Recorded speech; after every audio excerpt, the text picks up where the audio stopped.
Top right hand corner of Waterfall, he is your blue Zerg. His name is Solar.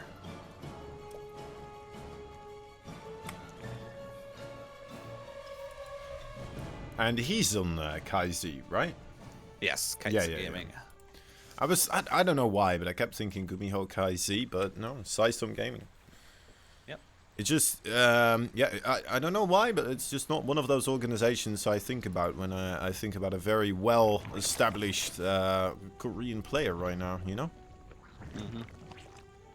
Yeah. I mean, I think it's exciting. This matchup is going to be good. Obviously, Solar is just one of those players that I think everybody likes. He's very cheerful, very friendly. Obviously gives just awesome interviews.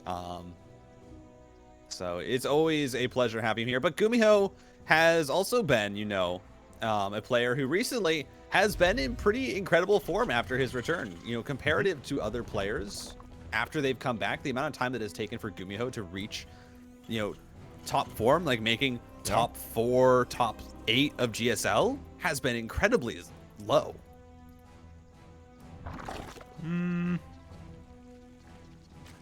All right. What? Yeah, no, okay. I mean, feel free to disagree with me. No, I But mean, feel like- I'm just always amazed with like how well he's doing, and I'm thinking about like, well, you know, because he's so innovative and he brings out all these styles, right, that continuously, well, bring new stuff to the table. People struggle trying to figure it out, and it's just one of these things that I respect so much out of StarCraft 2 players, because of the game just being around for so long and then still being able to build new builds, right? Yeah. Yeah. I guess it also helps out that the game does evolve, so new things are being done by your opponents now, so suddenly you can, you know, refigure out some older stuff perhaps as well. Or perhaps stuff you tried in the past didn't work, but maybe it does now because people are taking a quicker third base, for example, or something, you know, something like that. Yeah, absolutely. That's right Talking now, this about Reaper just a quicker third poking base. around. Yeah. GuMiho, he's going to be going for a pretty standard macro, but I think that's absolutely what we expect at this point, at this round. It's no surprise that I think players are going to play it safe, that they're going to play what they're comfortable with, at least. Especially two players who played so often. Like, you're looking at Solar and GuMiho, and the amount of time that these two have played is just, like, it's a lot. They know each other. They know each other's play styles. So they know, listen, I'm not going to do anything super crazy. Because if I do, you know, again, you're risking going to that knockout bracket, not just straight up advancing. But what I find really interesting is in the times when they, excuse me, in the times when they have played actually recently, I'm looking at the past, let's say 2 months here. It's actually been Solar taking the consistent wins for the past 2 months. It's been one series that GuMiho has won, but historically, it's been very, very back and forth between these two. All right. Maybe there is something to the fact, yeah, maybe Solar just matches up well against GuMiho, but we'll have to see. So far, GuMiho is going to go up into the Banshee Cloak. No battle cruisers of the sorts just quite yet. He can get a little bit crazy now and again with those types of plays, but well, he's doing pretty cookie cutter stuff right now for the Terran race. Hellions to keep them safe against the Zerglings while being able to harass, and then the Banshees there to keep them safe against Roaches potentially while being able to harass, right? It's Yeah. just No, what it's is the stuff you do. It's the stuff that makes a Terran tick. It's a very standard. And look at this game number 1. I didn't know if we were actually going to get this series, but man, game 1, we're already getting mech gear from GuMiho. Factory's coming out. Tech Lab here is going to be producing tanks and Hellions. We'll see if he goes into more of a battle mech focused opening with that transition. We've seen players like Maru especially start to mix in a bit of some battle mech, also just mixing in different kind of crazy strategies here and there. I mean, I'm thinking back to one game in the Champions Cup finals where Maru went speed Banshees with battle mech and then also transitioned into like Thors and after BC opening. It was insane. But we've seen, yeah, a lot of players mix up their mech and what flavor of mech especially they've been going. You see here, close to come through. Actually, I wouldn't mind if GuMiho just actually went for the Creep Tumors there, but there is no Spore Crawler for Solar. It is out of position, so has to bring that on over. The Banshee is just going to continue to fly by and see if there's any openings in the natural here. Pretty dang open, so we're going to start to see some of these drones get low. Only one gets sniped, though, before the Overseer pushes it away, and goes in! We're getting the GuMiho! There we go, there we go. A couple of thoughts on that production tab with the Hellions are going to be trying to help out. Very cool stuff there from GuMiho. And, well, Solar is going to have to try and figure out what kind of tech he's up against here, right? Hydralisk could definitely help out against the Thor Hellion kind of combination. You want to be careful not to just anticipate, well, okay, it is max, so let's go Swarm Host or something like that. You can only make that happen against siege tanks, right? You need to always be aware here what type of unit you're going for. And, well, Lurkers could be a good way to deal with those Thor Hellbats if you manage to get a couple of Vipers or something like that included with it. Oh, my. You know, I feel like a little kid at Christmas. I'm going to be honest, goes in. So we're getting the double Thor drop here. It's the GuMiho Classic with the Hellbats. And yeah, these Queens, they thought that they could push forward. The answer is no, as the Thors are now dropped on in. We'll have to see as the Banelings roll through. Hellbat's going to try and absorb a lot of damage. Medevac's under fire, actually one getting quite low. The Thor pickup comes through. It's dropped back. But the Thor's already getting quite low. No repairs in for them, but the energy is low on the Queens. They're going to start to fall, and GuMiho, is he making a Hellbat attack work? Yep. What? All you need is 2 extra Thors there to really make it. Oh, the Banelings. Baneling's not going to finish, man. Not at all. Not a single one. No. Now he's just going to continue to push those Queens. They're not going to be enough. Firepower of those Thors. Imagine if he had a couple of SCVs here just repairing them endlessly as well. That would have been the end of his game right then and there. But I mean, yeah, this is insane. I mean, GuMiho coming out with the Hellbat Thor attack. It's just a new variation on a Hellbat attack, something that we usually expect if it's not working. These Thors, they're still alive. Finally, one's going to go down. The second one might also finally drop after getting 13 kills. But the resources lost.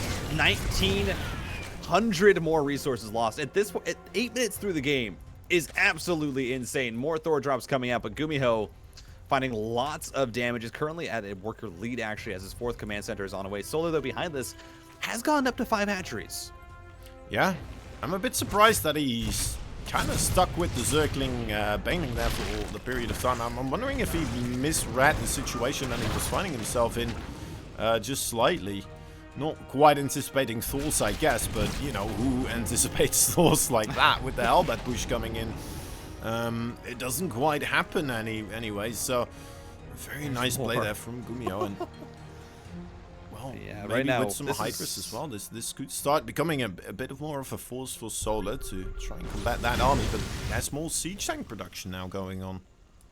Yeah, I mean, this is 4 Thors right now on the map for GuMiho. He has them in medevacs. He has them all around the map. Only 1 for defense right now, but he's just continued to harass with them, just showing, listen, you don't need battle cruisers. Who needs battle cruisers? Just medevacs and some Thors. They do a lot more DPS, and he's absolutely right. As you're going to see, these Queens, they just pop. The Spore Crawlers, they just absolutely fall down as the medevacs are going to try and come in. Picks up the weak Thor with the high health medevac. As GuMiho trying to make this work. That medevac is so low. GuMiho! Oh, the Queen! It just barely gets in range. Almost managed to focus down all of the Queens. It would have been incredible if he got them out. As now Hellion run by as well. 5 more drones going down. And GuMiho, I mean, he's just showing that, listen, man, his rise back to form has been meteoric. As this is the GuMiho we all remember. This is the Towel Terran that we love. Yeah, man. This is it. I mean, he's so good at this sort of stuff, and he's doing it again here. I like the fact that he's taking the 9 o'clock base as well, rather than the further bottom pocket right there. Really getting up close and personal to the Zerg bases. Easy way for the Terran here with the mech army to siege up and try to just push into those top left corner bases of, that have been taken by the Zerg right now. This army does get down. A nice kill on the command center there. The planetary fortress doesn't quite manage to stand up, but Rest of the army of GuMiho is trying to intercept the retreating path at the moment. Quite working out. Hellbat drops some drones, getting, well, not enormous amounts of damage, but something. I mean, I think the big news here is that GuMiho did lose those Thors. Ooh, Solar! There's a few more drones there, and a little bit sloppy as they go down. Overall, though, it started to even out the damage. 38 drones have fallen, though, in this game. Still, though, killing off that planetary fortress is a massive move. The issue is GuMiho right now is on 4 bases, and this is a mech Terran. Yep. This is the position that you don't want to let them get to. 4 bases is bad enough. The mech Terran can just be so efficient off of it, but getting to 5, that's when the Zerg really starts to struggle to end the game, to really put enough pressure on to stop the mech player from just outscaling them, and eventually getting an army that's almost unkillable. Yeah. Why I'm not as worried about the base here with this mech army, right, as opposed to it being a bio army, is that you're supposed to trade very efficiently with the mech army. So as long as he has his army alive, I feel like it's more forgivable for him to lose a base here or there, as long as he doesn't lose a big portion of his army with it trying to defend it. As long as that army stands, he has the potential to give a knockout blow to Solar. I mean, the command center is coming up as well. Sure, there's a lot of creep spread here for Solar, but mind you, it's a small map. Is Waterfall. And GuMiho has already taken most of the bases that he can realistically. There's one more easy base to take, and that is the one all the way on the bottom right side. That Rich Vespine Geyser, it's pretty much impossible to take on this map. It is such an exposed base. There's no choke points. It's extremely hard to hold it. So I don't think we're going to see either player really go for that. As continued tank production is coming through here for GuMiho. 17 tanks already with +2. But look at this. Solar collapsing on in, catches a few of the tanks out. Corrosive Vials and Banelings knock down a few of those Hellbats. And, well, just a good trade there. Solar just catching a few units out in the open. Queen's running around. There's not an enormous amount of creep spread, but because of the map not being too big either, it functions fairly properly. As the siege tank spread right here is looking very lovely for GuMiho. Starting to take the bottom right side as well. Hopefully denying this pocket base here. Yeah. No, if Solar gets this base up, that could actually be quite bad as, well, Hellbat drops coming through. I mean, how has it been since we've seen Hellbat drops? Like, you know, it's... Oh, Thor goes down. Yeah, a bit of a misstep there by GuMiho. But, yeah, I love how GuMiho is mixing this up and what he's doing. I mean, look at this. It's just Hellbats and tanks pushing forward at a base. The majority of the army is still set up around the map. I mean, GuMiho has tank lines, and at the same time, again, more Hellions and Hellbats into the top left. This is just incredible play right now from GuMiho. Solar is eventually going to collapse on in to the small outpost with most of his units and be able to clean that up. But the base goes down. That is, I mean, that's Solar's 6th base just falling like that. And it's just with Hellbats. The Hellbats making it work. A bit of damage as well from the Thor before it fell, but it is working this way. Just the Hellbats with the medavacs. Yeah, he brings them up, and look at that. It's like, you know, Marines in oversized suits. Works the same way. Oversized, yeah, flame-powered suits. As Parasitic Bomb does come out there, one medevac is going to be able to escape. At this point, GuMiho is, I mean, he's working on +3 Yamato cannon, additional Thors. It is a very, very strong Terran army as Hellbats once again trying to find some trades. Throw a few Banelings. Solar working on his +3/+3, but I mean, the real issue that I think Solar is going to start to run into is this is because it's such a small map. This is about the extent of the bases he can take. It's really this. And so you really, as a Zerg, you can't get up this massive economy where you have so much money just constantly throw at the Terran. You're actually going to struggle if you try and find constant trades, just because you're not going to be able to replenish as much as you would on another map that maybe has 6, 7, or 7, 8 bases. Yeah, I really would have liked to have seen a couple of Swarm hosts here as well, just to kind of allow him to start dealing with the siege tank numbers. There were 13 of them. 2 of them do fall because of the Zerglings there, but it's just such a cost-efficient unit, and it punishes the siege tank play by so much. Thors? And then you also have it being a small map, right? So helping out in that aspect too. Yeah. Plus efficiency. All drones go down, but 2 Thors actually end up falling without focusing down the hatchery. A bit of a misstep there from GuMiho. It's still, though, just finding consistent worker damage. I mean, right now, Solar's at 74 drones. 70 drones have fallen this game. Like, that's insane. Solar has been contained to such a lower drone count than GuMiho, despite just constantly macroing up, constantly building bases. Solar has not been aggressive out on the map. He decides, though, now, yes, he does want to be aggressive. These tanks getting so much value, so many shots off before they eventually get cleaned up. The immediate cancel on that command center that did get placed down. I mean, right now, GuMiho, 4 Thors at a time, 2 battle cruisers. He's building into an incredibly scary army. Yeah, I'm just kind of tapping through the production tabs and such, and trying to see where the potential options here still lie for Solar, but it does seem like he's backed up into a little bit of a corner by just the ginormous efficiency of the Mac. And, well, up until he has, well, the Broodlords are going to definitely help out. Until then, there just doesn't seem to be that many options for him, outside of just staying your distance and harpooning into the siege tanks. He's going to lose another base here with the battle cruisers. Yeah, Solar might go for a kill on this base as well. Yeah, GuMiho just transitions now into the next stage of this game. He says, yeah, I'm going to get battle cruisers. Sounds about right, I need those, but look at this, Solar collapsing on in. He's going to be able to get on top of the Thors. They immediately fall down. The tanks, there's not a lot at this base. That means the planetary fortress is most likely going to fall. That's adrenal glands, Zerglings. They do so much damage. And Solar is just continuing to run forward into the tanks. The battle cruisers, though, there are a few more popping out. And at the other side of the map, his third base is getting low. The Corruptors are going to try and knock down the BCs, but I actually don't know if they're going to be able to. Only 2 Corruptors there right now. And they're actually going to start to fall as the Yamato Cannon goes off. And, I mean, Solar, he tries, but guess what? The command center just gets replaced immediately by GuMiho. He has plenty to replenish. Yeah, I'm already pre-set up with the anticipation of Banelings running into his bases. And, well, Solar does clear up some supply to try and replenish with Corruptors here, prepping himself for the battle cruisers. But, I mean, the siege tank count is still up there, man. He's going to go back up to 12 more siege tanks. He does have a great Aspire, so that will help out. Knock down this base. Do we have? Only 1. I'm a bit worried for GuMiho that if those Corruptors deal efficiently with the battle cruisers, then he has a switch up into Broodlords. It's not that much that can really deal with the Broodlords. I don't know, though. I mean, just looking at the bank, looking at everything that there is going for GuMiho, he's the one who's maxed out. Solar's currently on 168 supply. He's been struggling to keep up with the base count. Again, on Waterfall, you don't have so many bases that you can just take, absorb the whole map as the Zerg and get super far ahead.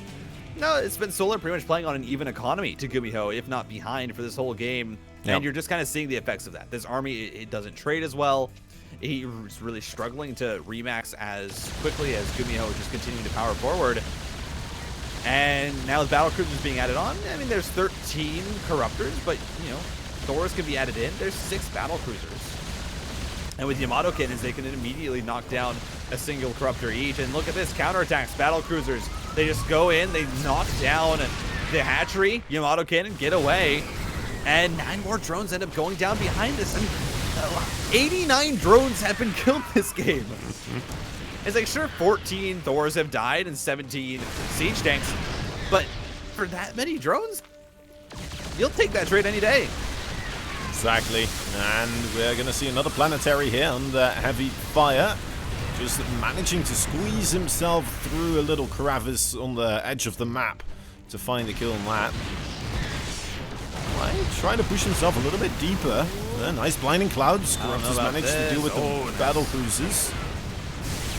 Yeah, really, really good blinding clouds here. The BCs, where are they? They're still trying to come in to reinforce. Actually, don't even know where those battle cruisers are here. They're on the other side of the map, actually. So GuMiho is taking this battle, essentially half his army, but the unsieged siege tanks are actually doing so much work here.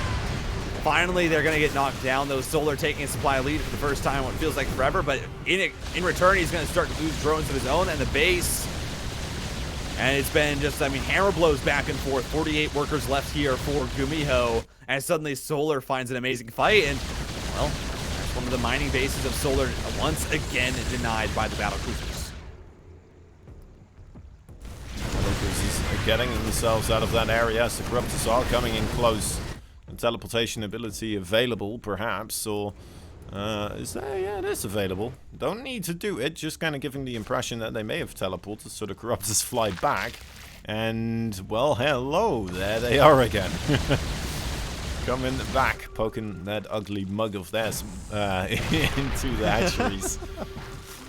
And they're going to start to knock down, I mean, even more. This Roach Warren might go down.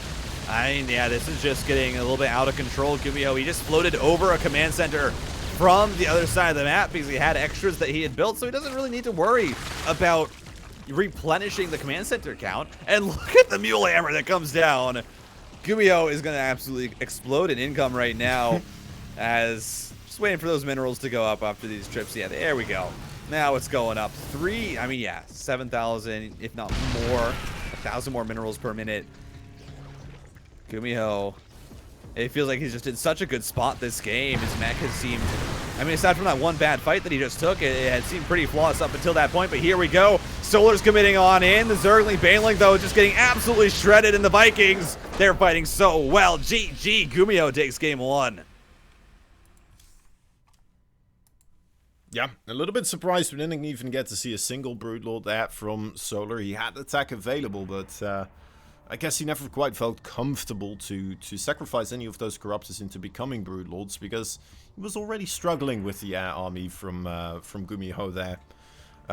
So yeah, unfortunate that for him, but you know, job well done by GuMiho. Sets himself up with a victory.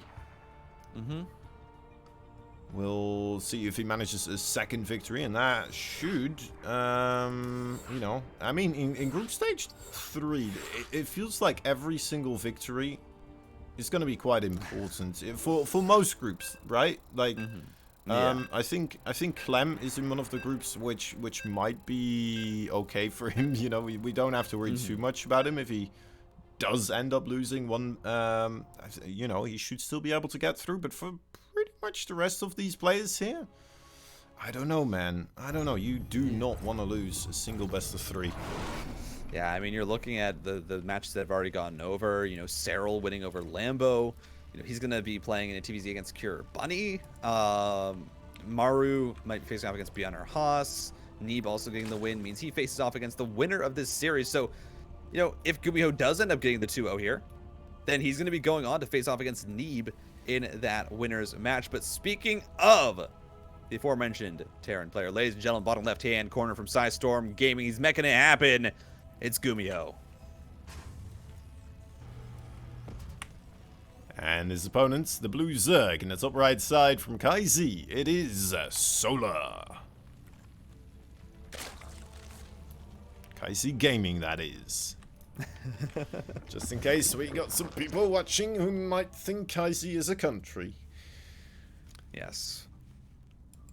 Hey, you got to be careful, you know. You got to say gaming at the end of Exactly. Yeah. I realized afterwards, and I knew I had to say something else about it. Like if we were casting Hero, we couldn't just say from Dragon Phoenix.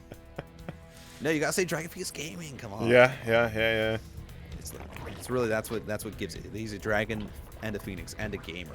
Although, I mean, it would be in a way pretty cool if a country was called Dragon Phoenix, right? That would be a pretty dope country name. Would be the absolutely. Dragon Phoenicians.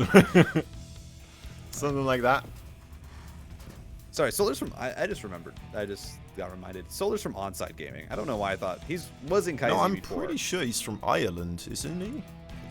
But yeah, I forgot he actually got picked up by Onside when they in that big when they started adding in a bunch of players. So him, Neeb, Maru, and who's the other one?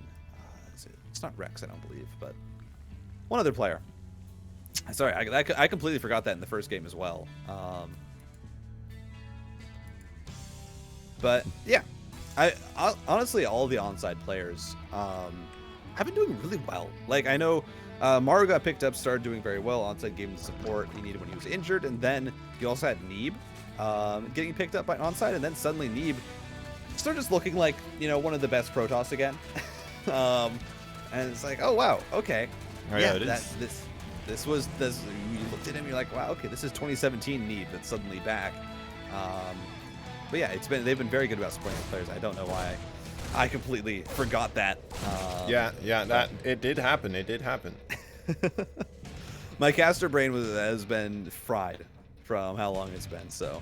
Yeah. To be fair, we've been going for a while now. We've hit the 8-hour mark, didn't we? Yeah. Which normally is a long time for a cast. So you know what? This is where we're gonna truly shine as casters. This is where we're gonna differentiate ourselves from the other casters here. This is where you get our best work is 8 hours in. Exactly. Except for all the mainstream. Wind. Don't look at the mainstream anymore because they keep rotating. That doesn't count.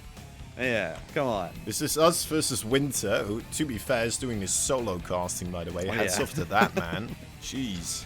Wait, is he solo casting? He may have himself a pal somewhere. No, he's solo casting. Oh my He's going crazy. That is crazy. I mean, it sounds like that would be a regular day, just making YouTube videos for him, actually. It's Winter. Obviously, he provides his own very unique style of commentary, so it's great to. I think it works for him to do it himself. It's what he's used to. But yeah, still incredibly impressive as it's a fast third command center once again from GuMiho. Factory on the way, double Hellion, Viking, and Marines with stim packs. So we are actually going to get bio this game. We're not going to get mech, unfortunately, on Data C, even though, yes, it's a big map. And do I think that it would be good? Yeah. But obviously, bio is still very, very good on this map. It's a lot more maneuverable, especially, which I think is why you see a lot more players go bio. With mech, you're really putting a lot more. You're giving a lot more of the kind of pressure and ability to decide what pace the game is going to be into the Zerg's hand. And so on a map like Data C, especially where it's so big, you don't want to do that, because if the Zerg just decides, all right, I'm going to take, 7 bases and get up to this do this massive Broodlord push, as a mech player, there's only so much you can do to stop that. And so that's obviously why you see a lot of players go bio on this map, is because you want to be able to apply that pressure, get out on the map, and be aggressive. Be aggressive. Yeah, sorry.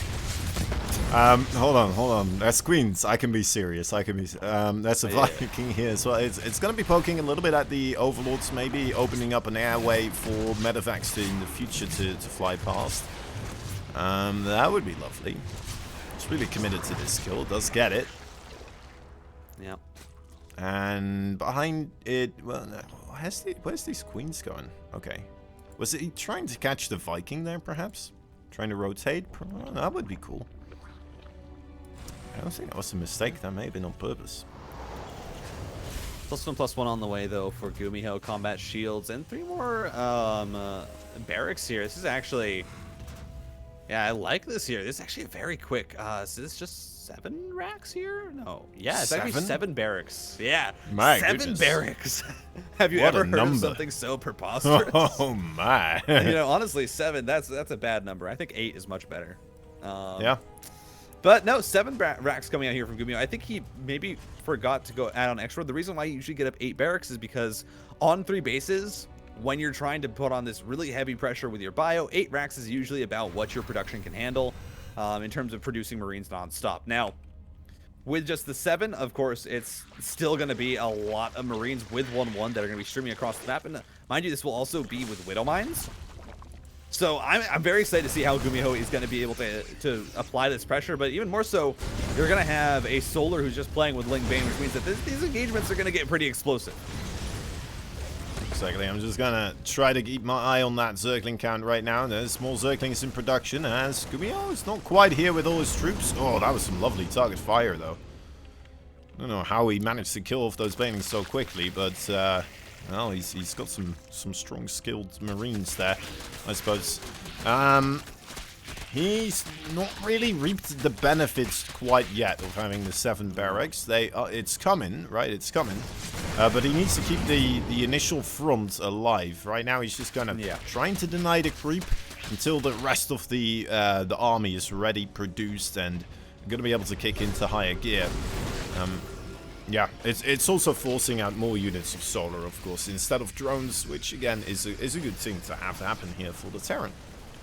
Yeah, I mean, not only is it forcing out units, but also you're cleaning up creep, and behind this you have 2-2 on the way. I mean, GuMiho, he's really going to kick up the pressure and put this into high gear once that 2-2 is ready. Right now, you know, 4th command center on the way. You're just applying light pressure on the map. GuMiho really wants to wait for that 2-2 because he's going to have a massive window in which he's actually ahead in that upgrade. If you're looking at Solar only just now starts up his melee weapons and Carapace. So there's going to be a while here where you're going to have 2-2 Bio trading against 1-1 Ling Bane. And I don't know if anyone's ever, you know, watched high-level TVZ before. I'm sure many of you have, but this usually is not very easy for the Zerg to handle, just because you suddenly have these Marines, they're not dying in one hit to the Banelings. The Marauders just absorb so much damage, and it makes it very, very hard for the Zerg to really get anything done. But here we go, GuMiho does not have his 2-2 ready just yet, is actually pushing in ahead of time. Widow Mines have been triggered there by Solar. More and more units now coming on in, though. And actually, GuMiho a little bit split up. He's going to be able to consolidate his forces. I think Solar's just kind of given up on that base right there. He has started up another hatchery, so he should be okay. Not an amazing loss right there, but still a victory there for GuMiho, who is not going to stop there. He's going to load up most of his army into these Medavacs and head over to the main base, where we will find 2 Spore Crawlers and a single Queen. That is not going to be enough. Yeah, I mean, this is a great drop here by GuMiho. Just coming on into the main. I mean, he's looking to focus down that morphing hive, but I don't think he's going to be able to. He's going to have to pull back as the Banelings roll on in and get on out. Still finds a decent trade as 10, 11 drones go down at the same time. He is also hitting the 3rd. Banelings rolling on in, but the splits have already been set up here by GuMiho. Not a lot of Marines falling as the Queens come in, but GuMiho is going to retreat. Doesn't want to risk losing too much more because he's still also dropping in the main. Is finally going to be cleaned up entirely there. But now look at reinforcements coming in, and this is just the strength of this build here from GuMiho. There's no workers in production. What are those? Workers, you don't care about them as a Terran. You're just constant pressure, constant attacking. That's absolutely what he's doing. He still has the 2-2 advantage, and he's going to try and fight with that for as long as he can. As here we go, the Marauders just creating a beefy wall that these Banelings are not going to be able to get through. Finally, they start to slip through, but the Marauders still tanking up even more. And now that it's just these Hydras left, this is not a fight that Solar can take. More Banelings coming in to reinforce GuMiho. He has to pull back, has to just leave a few Marauders. Does a great job of it. Tries to snipe off the Banelings, does so. And it looks like he's going to finally have to pick up as he kites this out. But man, does he find an efficient trade. Yeah, GuMiho there, I don't know, perhaps overstaying a little bit in the end. He was getting wonderful trades, but his units were getting low, and those Medavacs low on energy. Oh, a big pick-off right now as well. So maybe overstaying is welcome slightly. But overall, I mean, I'm not upset with GuMiho's position here that he's found himself in, especially looking at those upgrades. Another big window about to be presented to him. Yeah, that 3-3 is absolutely massive here. And once that comes through, again, the DPS of this bio just increases exponentially with the attack speed of the Marines. Every upgrade just is that much more impactful. I believe we also have this 4 Widow Mine drop that's been loaded up. GuMiho not moving that medevac just yet. Seismic Spines, though, is on the way. Lurker Den is complete. I don't believe we actually have any lurkers out on the field just yet, though. Solar still focusing on just building the Ling Bane. But look at this, GuMiho. He's on 4 bases. He's added on the 5th already. This is just so clean from GuMiho as we're going to start to see a few of these units go down. Good, actually, really good Widow Mine connections there, sniping off a few Queens and some Zerglings. Yeah, you know. Probably wanted to get the drones, but you get what you can get in those situations. It keeps Solar busy. It stops him from spreading the creep, right? Killing off those few Queens. As there's not that much creep overall available again here at the same alleyway. GuMiho starting to set up. Marauders in position with a whole bunch of Widow Mines behind them. Marines ready to back that up as well with even more firepower.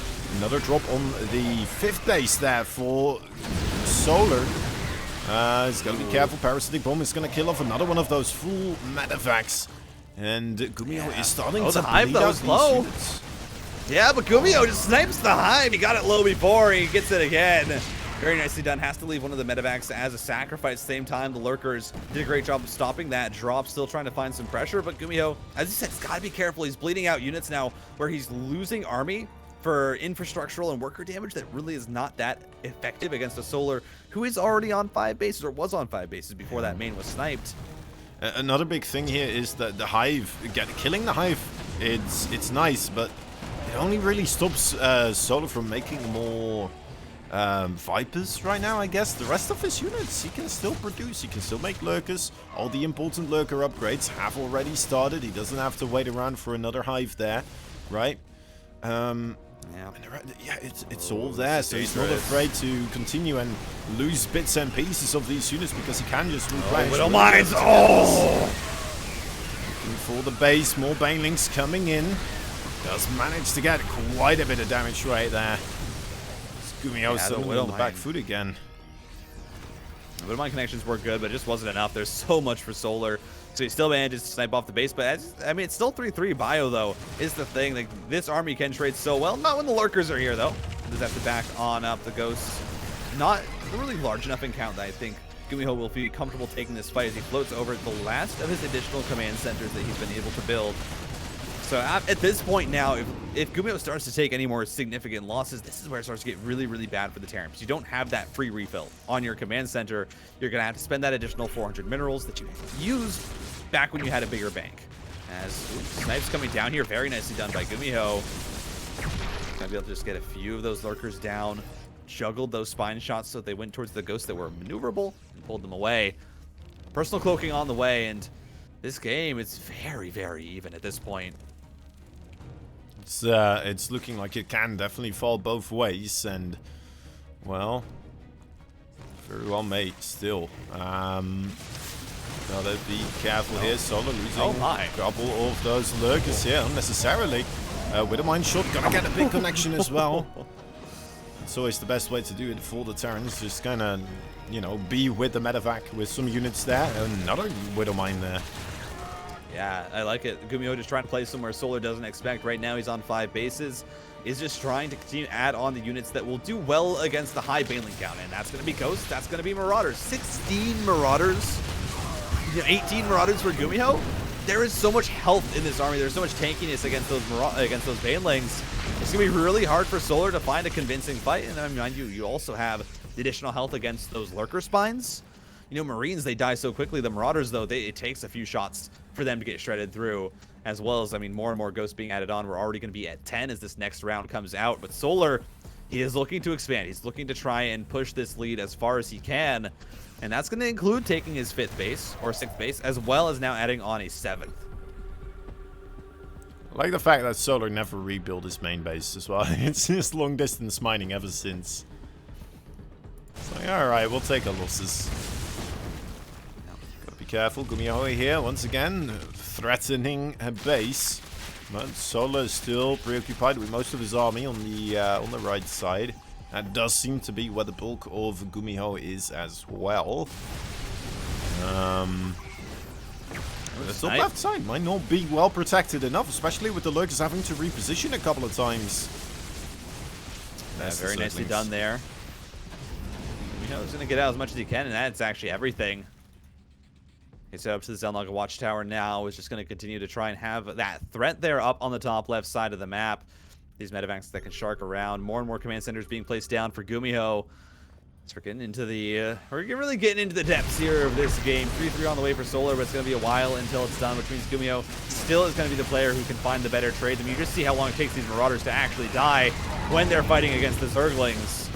Just allows GuMiho to really be as efficient as he wants. He can pick up at his leisure. He doesn't really need to worry until those Banelings come on in. Of course, their DPS is just a little bit higher. But Burrow actually on the way here for Solar. I would love to see if that's going to be for Banelings later on. I think Solar's forgotten about Adrenal Glands, actually. Probably after the Hive tech got sniped, he may have just thought that he did start it, but he's only started the +3/+3 regular upgrades. But with the amount of Zerglings he's playing with, right, he's still on 87 Zerglings. That's a lot of supply that you put in there, and well, they're a lot weaker than they potentially could have been. No, yeah, absolutely. I didn't even notice that. It does explain why these Zerglings are having such a hard time chewing through things like the Marauder. There's 3 more hatcheries are actually coming down here for Solar. 1 expansion and I believe, or 2 expansions and a macro hatchery. One of those expansions though is immediately going to be under threat as the 7th base goes down. That means that, yeah, the other hatchery in the bottom right is also going to fall. That drone should be sniped. And GuMiho just continuing to apply pressure with these drops all across the map. I think the real issue that's going to slowly start to arise here for GuMiho is what is your tech right now? You're working with Bio and Ghost. This feels like a very, I mean, this feels like a Beyond-esque army to be using in TVZ. The issue with it is you have no transition, and that's what GuMiho is looking to address. 3 more factories on the way. He can start to get into tanks, especially to deal with the Lingbane Hydra and the Lurkers.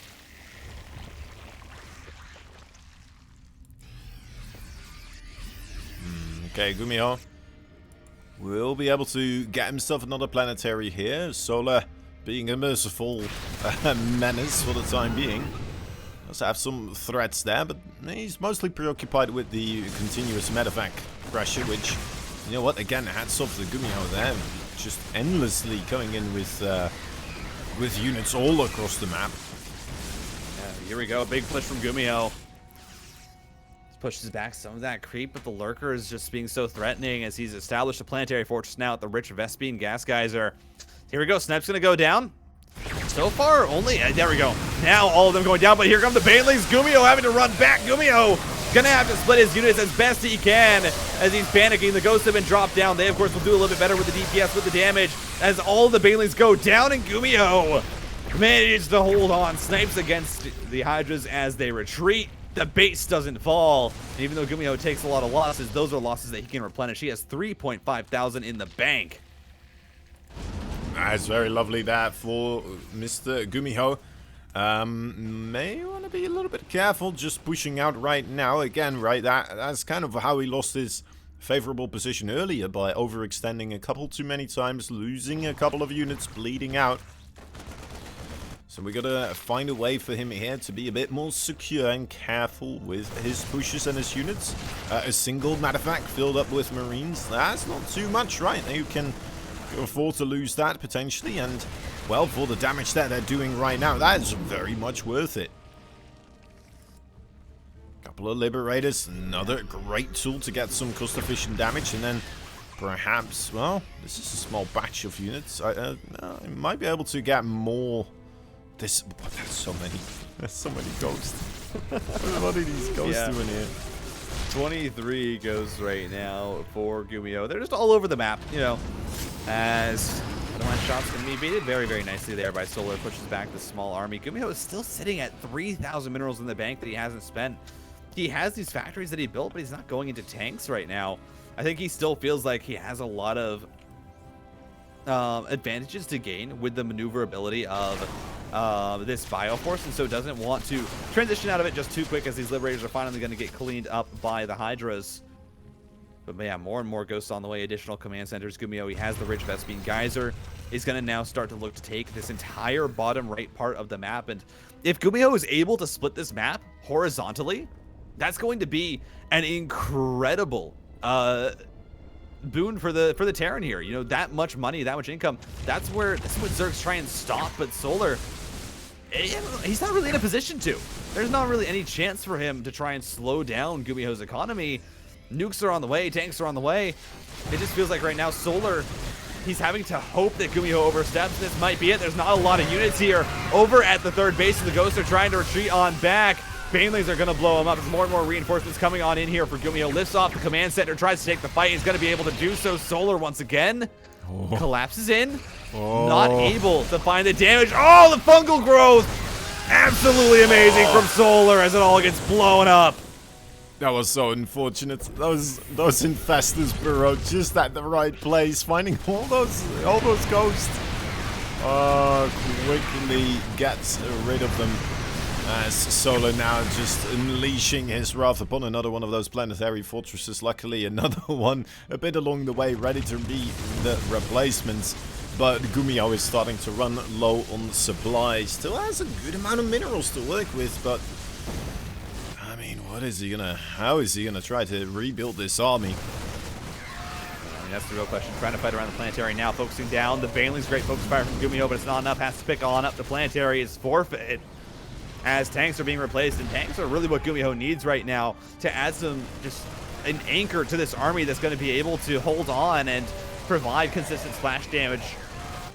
As GuMiho gets cleaned up in the main, but he's also pressing in with his ghost across the map. There's nothing there to see, and suddenly so many of the lurkers are going to fall. Only 3 of them left. Once again, the vision is gone. The ghosts are just trying to do this themselves, as now the ghosts are going to fight this straight up, but they fight so well against the Zerglings. Ghosts are going to get picked up. They're going to try and get on out as the Widowmine shots are good.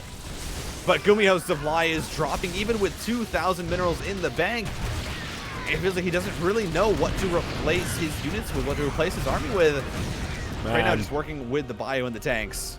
I bet they both kind of would wish they could switch their their mineral and gas here. One of them completely out of minerals, the other one completely out of gas. That's kind of funny. This is funny. Finally, the lurker's gonna get cleaned up. All right. I didn't even realize how the hell did he get there. Yeah, 3 tanks. On a way at a time, though, for GuMiho. He's trying to build up this army right now. His worker count only at 52, but, I mean, his base count is so low. There's so little mining here for GuMiho. This game has just been back and forth, trade after trade, and, you know, Solar, he hasn't necessarily needed to deny bases because he's just been constantly fighting, constantly trading off against the armies. The Ghosts have to be evacuated. The Bio trying its best to fight as the Ghosts now find themselves a nice little choke point. The Banelings, they'll roll on in. The tanks get cleaned up. The Bio falls. Once again, Solar wins another fight. Well, yeah, army supply full. GuMiho's still up there, so they've kind of been trading equally. Is he gonna be able to start pushing in here now? It's gonna be a bit rougher for the Zerg, I suppose, with the supplies being lowered overall. Not that many Banelings around. Harder to get on top of the Terran units, as the Terran units, they shoot you down before you get on top of them. Did we ever get adrenal glands here? We still don't have them. That is massive. This game would have been such an enormously different scenario, but we're just not gonna have that. Instead, we have this right here with GuMiho once again pushing back out. Ooh, blinding cloud. Still, though, these snipes coming through from the Ghost. The tanks, they're now back up. Solar, he's trying to make it happen. Solar, he barely has any minerals left, but the tanks are slowly falling. But GuMiho still has the bank. It just barely feels like Solar is going to be able to hold on. He has 2 lurkers left. He's trying to keep this base alive. Whereas the fungal growth that is just isn't going to be shot out. And as you said, no adrenal glands. These lings could be so much more efficient if they had it, but Solar is still holding on as this game is just non-stop fighting. It is non-stop aggression from both players. And it feels like maybe Solar has come out on top, but it's so hard to tell. Yeah, it's still so close together here as we... Let's see, how many orbitals is this? It is 5 orbitals, right? That's a lot of mules. Maybe GuMiho doesn't quite have the worker count, but... I mean, Solar might have the worker count, but he doesn't have the bases anymore to mine off, right? He's oversaturated. He's got so many drones just doing nothing at all. Yeah, they're both suffering very, very different issues right now. GuMiho is going to be able to replenish some of this army here. I think he might be in a better position overall if he grabs this entire bottom right corner, right? It's just kind of going to be a split map situation. Solar is 1 step ahead of him there, or perhaps 2 steps. But spines just do so much damage. Yeah, I mean, I think you were saying it. You know, right now, it's getting the bottom right side of this map is so important for GuMiho. He just hasn't been able to do that. Has a command center actually on the top left side.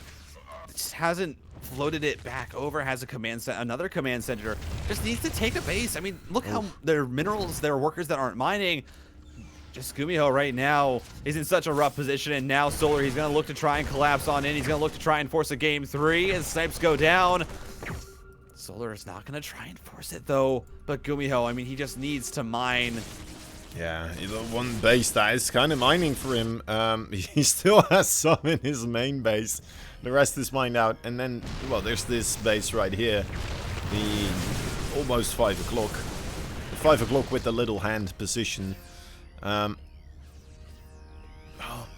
I feel like this should kind of secure himself the 2 aligned bases, right? The 2 Base is just quite there next to it. Oh my dear lord. Nuclear missiles. Oh yeah, here we go. Oh wow. Yeah, I mean, that ghost is actually hidden behind the Overlord. Ooh, that nuke isn't gonna get. No, units moved out just in time. But yeah, finally we're gonna see GuMiho here start to take a few extra bases.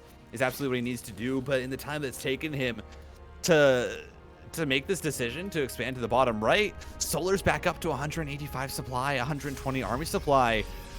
It's such a tough position right now for GuMiho. His tank count is not as high as he would like. He's clearing up some creeps, so it's harder for Solar to commit on in, but still so difficult right now. Yeah, a fully entrenched Terran can punch above its weight class when it comes to overall supply, and Solar respecting that fact overall. But that respect might run out as he now has got himself 200 supply. Yeah, he says, I'm maxed out. Listen, I've found my way back into this game, back into a great position. What do you have? And it's not a lot. The Baneling connections are good. The tanks have been blinded, and the ones that are in the back line, they're just not enough. As Solar is absolutely running over everything. He doesn't care about your upgrades. He doesn't care how good your micro is. Solar runs over GuMiho at the end of game number 2, and that means we're going to game 3.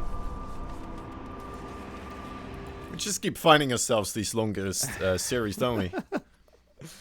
We have a propensity for it. Yeah, like 20 minutes ago, they were discussing like, all right, what series do you guys want next? And I'm like, we just did one game. Right. Anyway, moving on forwards. Best of 3 going into the decider match between our two players, as we are. Well, I'm not quite sure what map it will be, but I'm sure it's gonna be a good one. Man, I don't. That last game, it felt like GuMiho. Yeah, like the 2 bases on the bottom right side, just probably should have taken those as quickly as possible. There were lurkers there, right? Solar was just making great plays to make that so incredibly difficult to do. So that is just well done for him. There we go. That's the lobby. There it is. Is that right? Yeah. It is right. Yep.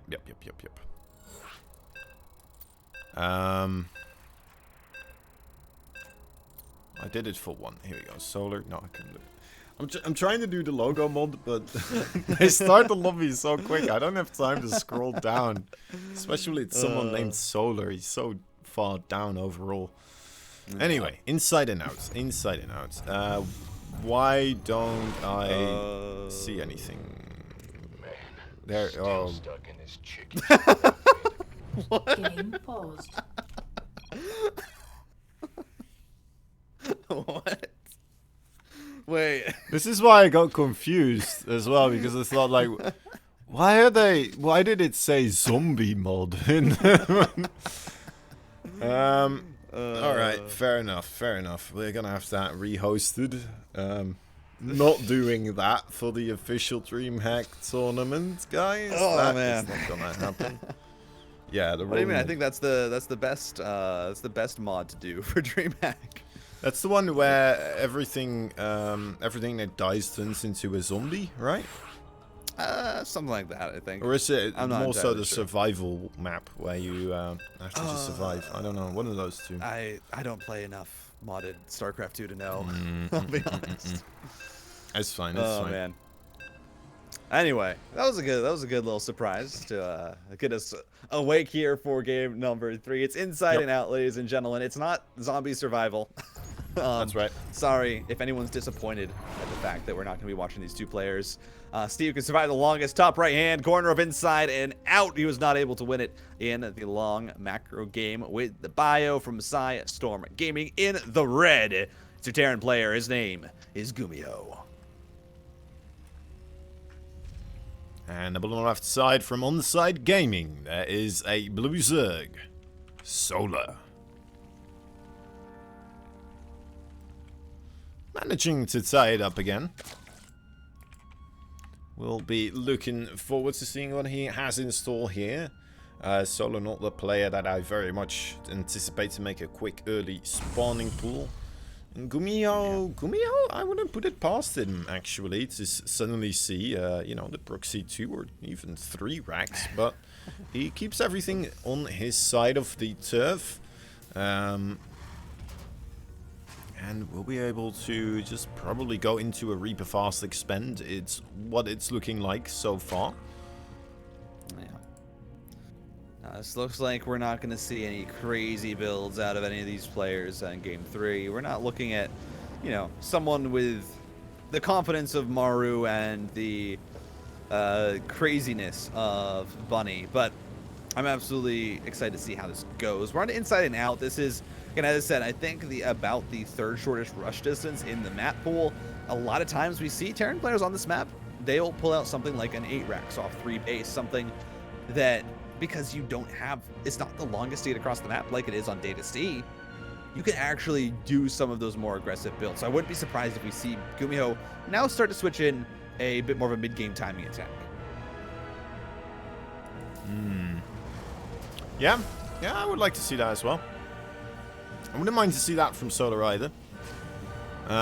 We do have a schedule to keep, guys, so mid-game attacks, early game attacks. We want to cast at least one more series. We want to cast more series, yeah. I just, well, I guess they do have to wait for us right now, don't they? Maybe. Who knows? Maybe. It's fine. I hope so. I hope so. I hope so. Yeah, we won't miss out here. We won't miss out on anything. I guess they're missing out on this series. Yeah. All right. Anyway. Now, factory coming down here for GuMiho. Very fast third hatchery from Solar. Actually, third base as well from GuMiho. Yeah. Pretty much on par with that hatchery timing right there. Just both players propelling themselves right now into the 3 base setup. It's not a surprise. We'll see, though, if GuMiho ends up going with the bio or if he actually switches back into mech potentially. I think it'd be really interesting to see what he ends up doing there. This Overlord is going to get sniped very nicely down there by GuMiho. He's actually going to supply block Solar for quite a while here to have that second Overlord ready.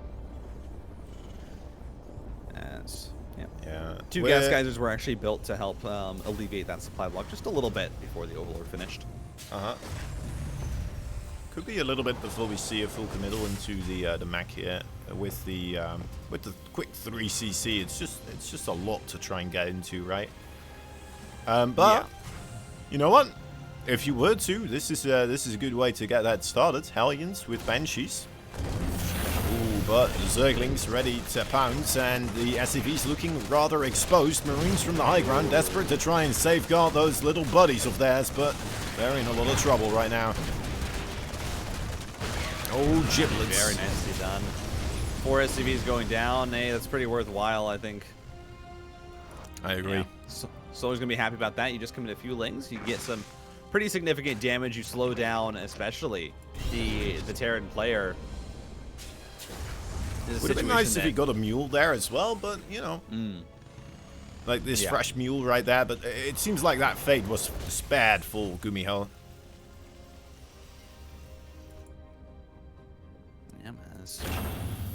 GuMiho now pushing out. Cloak Banshees are on the way.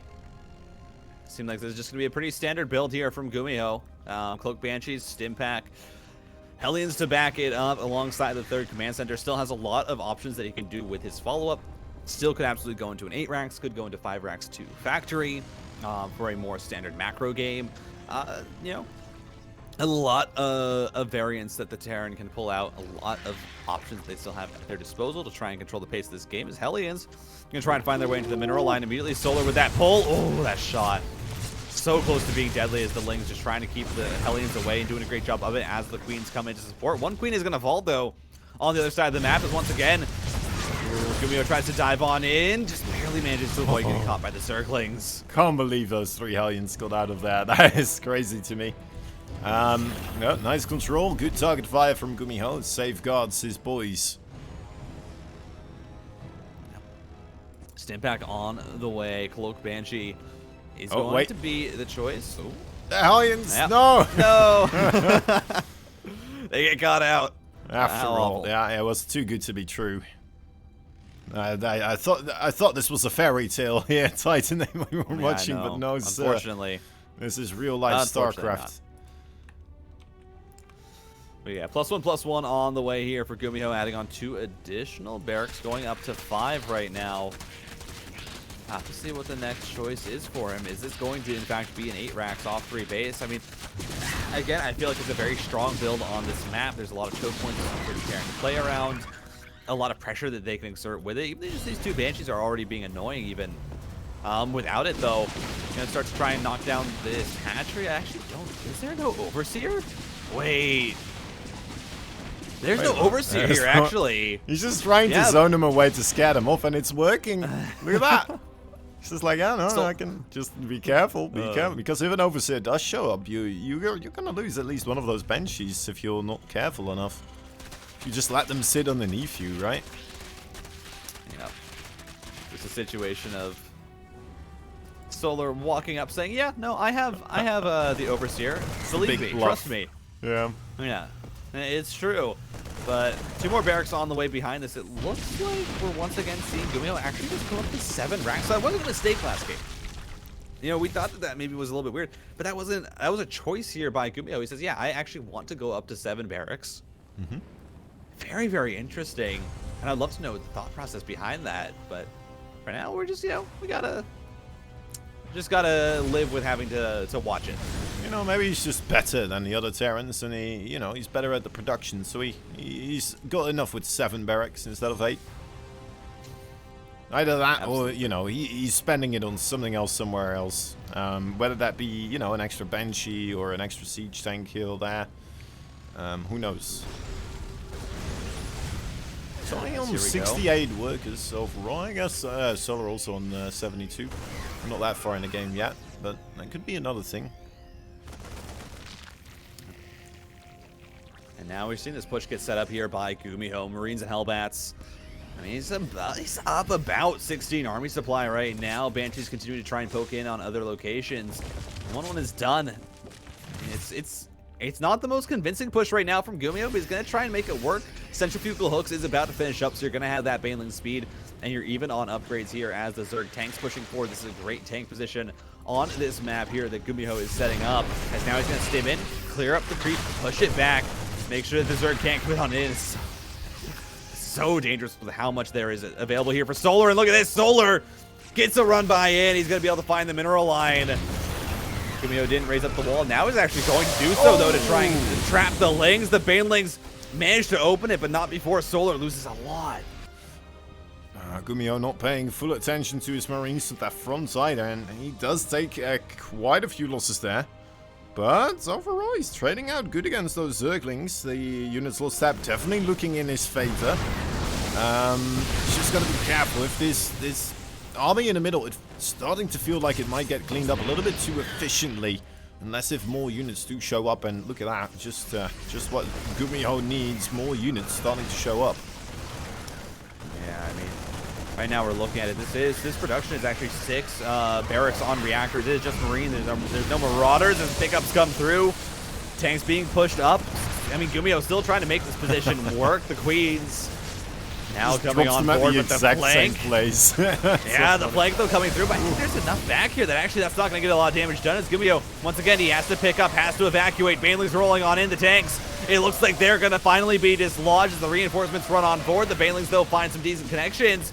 GuMiho, though, trying to fight this on 2 fronts. The Banelings are able to slow it down, though, and it looks like Solar has completely crushed through that attack. GuMiho, he has the 4th base behind this, but this was fairly all in from him, and Solar has been holding it extremely well.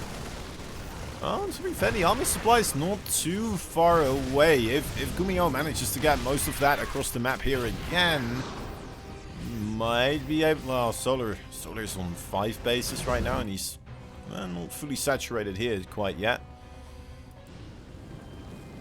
Let me take a look at the units lost tab.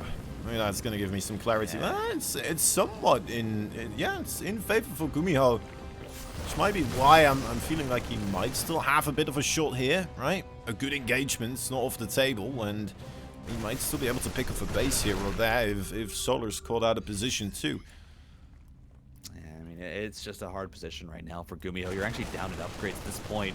2-2 is on the way for the Terran, but it's still a while out, and behind this, Solar is preparing to transition into Hydralisks. It's also getting Adrenal Glands this game. I mean, we said it last game, even without Adrenal Glands, Solar actually still managed to win it as these Marines stem on forward. 2 Queens are going to go down. Looks like that's going to be about what they can get. A few drones fall before they have to get picked up. At the same time, another drop into the 3rd base, or the 4th base here of Solar. Gonna get, again, just a few drones before it gets picked off. 2-2 is now finished for GuMiho, but at this point, how much is that really gonna matter? You know, Solar has gotten a massive army behind this, 90 army supply of Zerg. It's very hard to just push this position, even with the Liberators here. I mean, it's single target damage. It just doesn't feel like GuMiho's army is that impressive compared to what Solar has, and especially if Solar starts to set up an attack, it hits on multiple fronts, sets up a surround. Could get crushed through pretty easily, but these Marines stemming forward, they're just going to look for the hatchery, and they should be able to get it. GuMiho, a great move here, needs to pick up. It's a little bit late, loses a lot of Marines. Oh, if he had picked up everything before those Banelings came in, it could have been absolutely incredible for him. But now Solar once again collapsing on in. The Liberators are here, but the Liberators are going to go down. The tanks, they're getting their splash damage off, but it's not enough as the tanks are going to fall. The Liberators are gone, and now it's just the bio that's left. And once again, Solar just completely dislodges the position. Yeah, it feels like Solar has had enough time with those 4 to 5 bases to just set himself up solidly enough where now, yeah, he's gained the supply lead. Not quite yet. Again, on army supply though, however, and I mean, GuMiho is still making plays here. He might catch another one of those hatcheries that is in production right now. Yes, that will be destroyed. Ooh, actually. Nice. Might be able to rotate away once more. No, he's just going to continue pushing here further forwards. There's a good amount of energy on those Vipers for Solar, and a tremendous amount of Banelings underneath them. Yeah, okay, GuMiho does move back. I mean, GuMiho really fighting back into this game. Has done a great job. He's on 4 bases, adding on additional command centers now. His 3-3, though, is still very, very late. That +3 attack is coming through, but actually the +3 armor, that's not going to be around for a little while. As Medevac's loaded on up. To be fair, the +3 attack for Solar is going to be a while, but the armor is there. Wait, it's the same thing, yeah. It's the same thing for both of them. Oh, no, wait, the armor for GuMiho, yeah, that's the one. Yeah. Sorry. Yeah. No, but Solar, yeah, he still has that second upgrade on the way. As this drop here from GuMiho is actually getting a lot of value. 2-2 bio fighting so well, fighting into the choke point. A lot of the Zerglings going down as the one medevac that wasn't parasitic bombed does manage to get out. Another base is going to be under fire. I don't know if there's enough Marines, though, into this army to really deal with it. A great pickup there by GuMiho, gets most of it out. Still takes a lot of losses here just trying to find bases. And again, this is kind of a similar situation to the last game where GuMiho in the mid game was starting to find, killing off bases, killing off workers. But it's at a point where you're already seeing Solar at 83 drones. That's not really hard for Solar to replenish. It's not difficult at all for Solar to get that back. Yeah, he still seems to have enough bases here to kind of just keep things going. He is long distance mining with a good amount of those drones, actually, I'm seeing right now, but overall, yeah, his income is still ahead. Still looking sharp. Trading-wise, however, GuMiho is still on top of things, and if he keeps that up enough, he's going to keep himself in this game. But, yeah, he's kind of walking a tightrope, it feels like, with Solar just barely about to be overwhelmingly wealthy. Oh, my. Yeah, Kozan. What's up? Look at this. GuMiho, he's switching into mech. Wait, what? Yeah, look at that. Vehicle weapons on the way, Infernal Pre-Igniter, Vikings and tanks. This is essentially a mech switch. It's 5 factories now for GuMiho. No. I've never seen something like this. No. Well, he's still making the Ghost as well, right? So it's... Well, yeah. Yeah. Okay. You always get Ghost with mech. Come on. He's going Maru style in a way, right? The siege tanks, the ghosts. But it's nice to see him in the transition. We got a couple of lurkers on the right side. Might be able to get a push going, or at least deny a base here, but Liberator that as well. And nothing really comes out of any of that. So they just kind of back off. I mean, GuMiho right now, he does need a 5th base, though, is the thing. Like, even with this, as you are kind of getting into this mech army and you're doing this switch, I mean, I think you'd usually see this on a much larger base count if it was super late game, but yeah, I don't know. I mean, GuMiho, he needs to get this 5th base. I think expanding probably to the top left-hand corner is probably going to be the best for him as he's working on this transition. There's so many command centers here available for him. We'll have to see, though, as you said, it's just ghosts. It's going to be into tanks. I mean, we'll see what else GuMiho actually adds on. Again, we saw the Infernal Pre-Igniter come through, so can potentially start to look to add on Hellbats as well. As a nice move here by GuMiho. He's going to snipe off the base as well as getting rid of 4 of the lurkers. And this at the same time was as Lingbane was trying to actually go in on the right side of the map, so it has to be pulled back here by Solar. Very nicely done here by GuMiho. Yeah, it just kind of keeps this base counts on a 1 base difference overall, and well, he's got more than enough command centers to start floating across if he ever feels confident enough to start taking more bases there. Definitely something I would like to see, you know, GuMiho trying to make a committal to either the top left side or the 3 o'clock, just to have a point where he's going to be able to mount offensive moves from and just kind of start mining, because you only have so much time. Solar's going to be able to mine most of his side of the map, and he's going to be starting to look at those other 2 bases next to GuMiho as potential targets, but here we go, Solar. So some good blinding clouds, actually. Getting most of the siege tanks and pulling the siege tank back into those other blinding clouds. Very nicely played there from Solar. But it's still too much from GuMiho. We set up multiple siege tanks lines there to defend the location.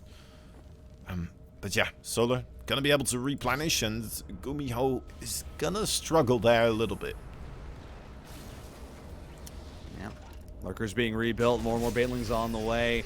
+2 vehicle weapons as more tanks are being produced. I mean, I think I initially thought that GuMiho was actually going to do a full switch here into mech, but no, it's just adding on the supporting units off these 5 factories. 7 Hellions are being added in, though, slowly but surely. So is starting to transition this army into something more mechanical that will just trade better, but is not rushing it. He's not just trying to, you know, do a crazy tech switch to catch his opponent out. This is more a subtle transition.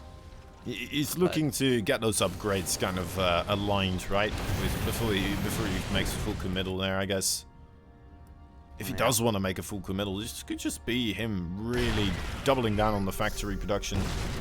Okay, Zerglings, rethink their efforts on that attack right there, and we see something pretty cool as well from Solar here. It's going to be a Nidus Worm. He's already sending in Overseers. Yeah, I mean, we all know the power of that Nidus Worm. If you get lurkers into the main base, if you start to knock down production, that's how you can swing a game, as the Ghosts here actually not really able to line up snipes onto these lurkers with the vision being provided by that Overseer. Very, very difficult for GuMiho to break this position. Yeah, now this rock wall is going to be knocked down. Solar, he's going to look to push from here. He's going to look to try and find some critical damage, as we're looking at so far from GuMiho. 11 Ghosts, has about 7 tanks. It's not, I think, an incredibly high amount, because mind you, most of those tanks are on the top right corner where GuMiho's bases are, so there's not a lot that are here to defend in case Solar does end up pushing, as Vikings are going to start to get sniped here. Zerglings trying to run on in and look at the bank for Solar. 4,000 to 3,000, 4,000 minerals, 3,000 gas. Yep. Has every single base on his side of the map, so he can absolutely start to trade aggressively here, even if it's at a deficit. Will end up being very, very good for him. Especially with GuMiho losing this base and still not having acquired this base, and in fact Solar now gonna lay claim to it. Very smart choice. Any minerals he can get rid of there is going to be tremendous if this game keeps going. Even without, right, he has the drone numbers to just start mining there. He doesn't need more drones on these other bases. They're already fully saturated, oversaturated in some cases. Yeah. It's a lot of lurkers. I loved, they're going to look to try and just find this base, and I think there's not much that's going to be able to stop them in this position. It's very, very hard to deal with. This Nidus Worm is going to be going into the main. Look at this! Solar just commits to the right side of the map. Eventually has to back up because the tank spread is enough that it dissuades him. That Nidus Swarm, it doesn't look like it's going to go up with that much health. Solar is not going to commit to it with the tank. Just barely in range. That felt a bit weird to me. Like, there's nothing in the Nidus Swarm.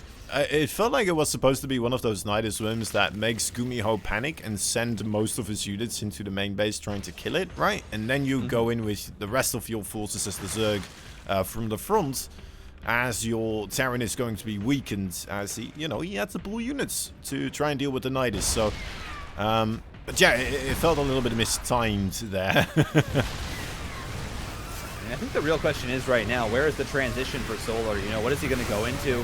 Right now, he's been working on Lingbane Hydra for so long, and it feels like it's really not starting to trade that well when you have 3/3 bio, and you're starting to add in, +2 tanks. I mean, Hellbats and Hellions are also getting added in, and GuMiho is just very slowly but surely transitioning into more and more mechanical tech units.